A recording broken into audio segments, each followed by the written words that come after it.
ધારી જીએન દાવાણી high school ખાતે તાલુકા સાંસદ ખેલ મહોત્સવ 2025નું આયોજન કરવામાં આવ્યું હતું. સાંસદ ખેલ મહાકુંભ અંતર્ગત ધારી તાલુકા ખાતે ચેસની સ્પર્ધામાં મેહુલભાઈ ત્રિવેદી પ્રથમ નંબર મેળવ્યો હતો.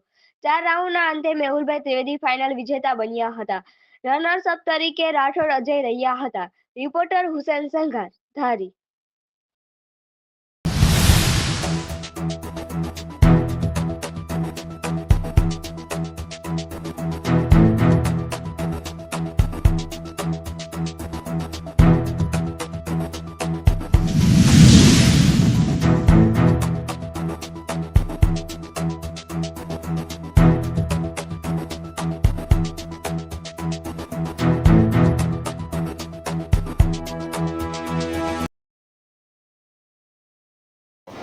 દામણી હાઈસ્કૂલની અંદર આજ રોજ સાંસદ ખેલ સ્પર્ધા તાલુકા કક્ષાનું આયોજન કરવામાં આવ્યું હતું.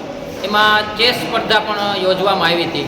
17 વર્ષ સુધીના અને ઓપન એજ ગ્રુપના સ્પર્ધકોએ બહોળી સંખ્યામાં ભાગ લીધો હતો. ત્રણેય સ્પર્ધાઓમાં ઘણા બધા સ્પર્ધકો છે એણે પાર્ટિસિપેટ કર્યું હતું. ઓપન સ્પર્ધા છે એમાં ધારીના શ્રી ત્રિવેદી મેહુલભાઈ છે એ વિજેતા થયેલ છે અને હવે ધારી તરફથી એ જિલ્લા કક્ષાએ પોતાનું પ્રતિનિધિત્વ છે એ ધારીનું કરશે.